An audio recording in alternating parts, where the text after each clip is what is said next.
Sure. In a sec.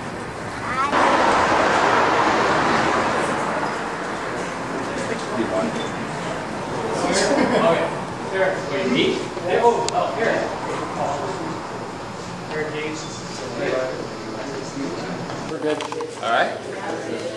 All right, standing here with Ryder Hesjedal, 7th at the Tour de France. First of all, tell me about that experience. Just dream come true. I mean, basically from a couple days into the race, it was pretty wide open. And, I was confident and just took my chances, and it really just played out day after day, just more than I could ever imagine. And I was able to finish it off.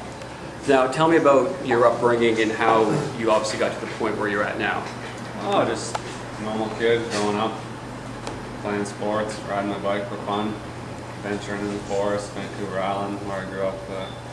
It's just right there, the woods and the outdoors, and that's just what I love to do, and turned into a career in mountain biking early on, and been able to develop it into where I am today. So I'm excited for the future.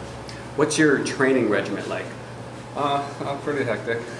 No, I mean, for this sport, you got to train. You got to train a lot and put in a lot of years. You can't just sign up for the Tour de France next season. It's a lifetime of work, and that's what I've been doing since I can remember. So the mileage and hours that I do, it's pretty overwhelming when you add it all up every year. What's the strongest facet of your game? Just all around. I can get through anything and get through most things well. So that's a nice place to be in this sport. I showed that to be high in the ranking at the end of the Tour de France. You have to be a complete rider, and I showed that, and also in other parts of the sport, the one-day races like this last weekend. So really just an all-arounder. I can get through anything. And what's the toughest part of being where you're at in terms of not just the competition, but the training and everything? What is the most grueling part? I think just the schedule of the sport itself. I mean, if you're not on the plane or in the bus or on your bike, it's always something, and you got to be ready all the time. It's day in and day out. Obviously, the Tour de France, the Grand Tours are 3 weeks long. I mean, it just doesn't get any longer or harder than that. But that's, again, what we trained for many, many years, and that's where we're comfortable. So when it's happening, it seems normal, but a few weeks into the off season, I started to think, how do we do this? So, but I get through the winter every year and get right back into it every season. So, so how much longer do you plan on competitive cycling? As long as I can. I've been fortunate to be healthy and major injury-free most of my career.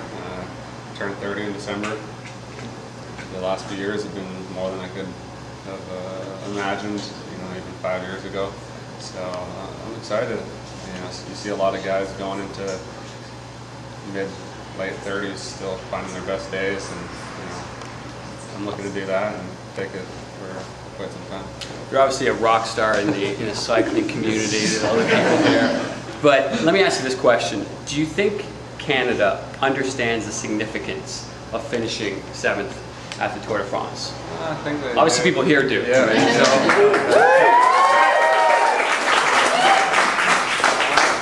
I hope so. I think so. I think what I experienced this year and what people, what I saw from people and fans was pretty overwhelming. I think it's hard to miss the Tour de France.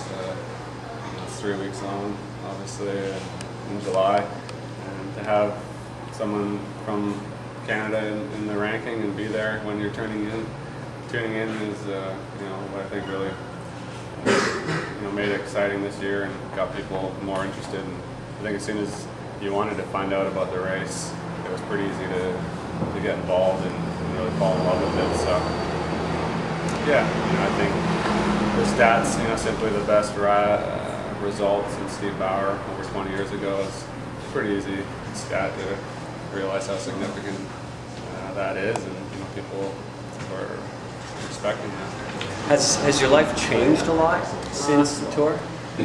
I wouldn't say so much. You know, I raced the rest of August in Europe, got back over here, and was really focused on performing. You know, that big opportunity to race in Canada in the Pro Tour, 2 great events, and you know, also coming up tomorrow. So I was really just happy and relaxed after my tour, and was just patient, and you know, nothing really changed. I did, you know, racing that I'm used to after the tour, and got home. You know, obviously just these great events, something like this. I had a homecoming event in Victoria. It was pretty overwhelming.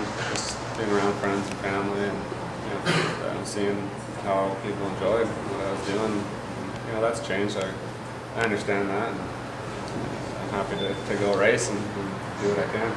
Tell me about this event taking place on Sunday, the Queen's Park Grand Prix. First of all, what do you know about it? Just that it's been a long time coming to be back, and that's exciting for me that I can be a part of something like that, and to really just ride in Canada. You know, I haven't had too many opportunities these last few years, so it's really been a dream season to have the Tour de France I've had, the season I've had, and to be able to come back and race and most likely finish it off in Canada this year. It's been perfect. Do you feel any pressure at all tomorrow to win? Or? No, I've had enough of that. This last weekend was, you know, definitely about as packed as you could get for that, and I was happy to get through it, and I'm just going to enjoy it tomorrow. Okay, I got 5 questions for you, and that is for sort of people who aren't cycling fan. Obviously, everybody here probably knows the answers to these questions, but right there.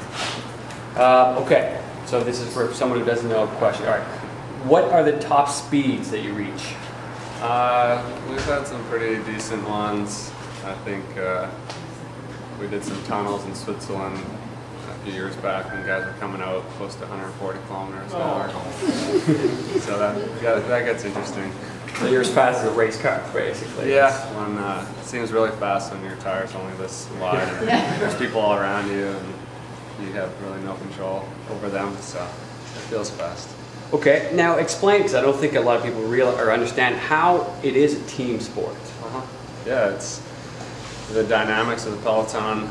The teams are, you know, comprised of 8, 9 guys in the Grand Tours, so you have to work together. The peloton has to work together to the collective group to get from A to B every day, and you know, within the race, all that changes between the mountains and the flats, and how you can work together to share the workload and set up different guys for what they're strong at. So it's pretty hard. You know, you can't win the Tour de France or win a one-day race without the help of your teammates, and that's a big part of the sport and the dynamics. So you know, we're all pedaling our own bikes, but there's a lot to it.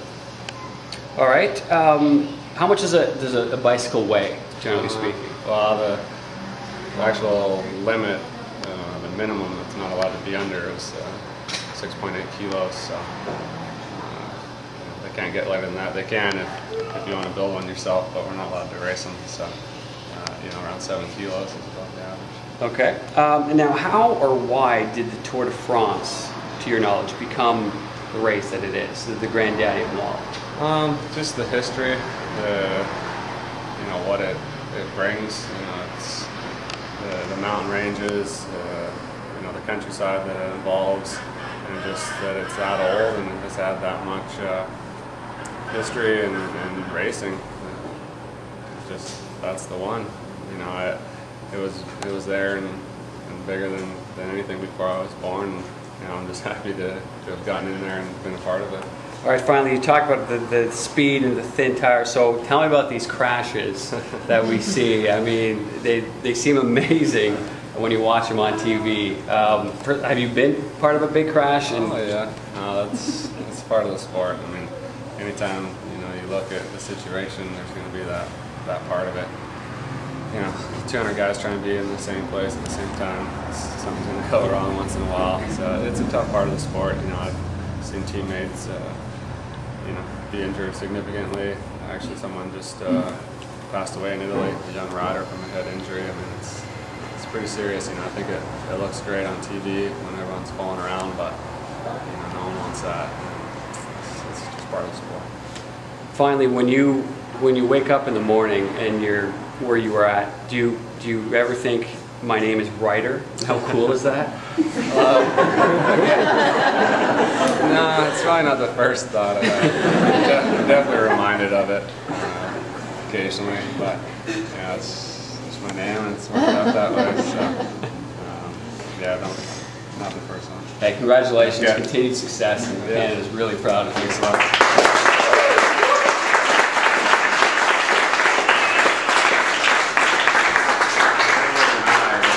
Yes, well, still.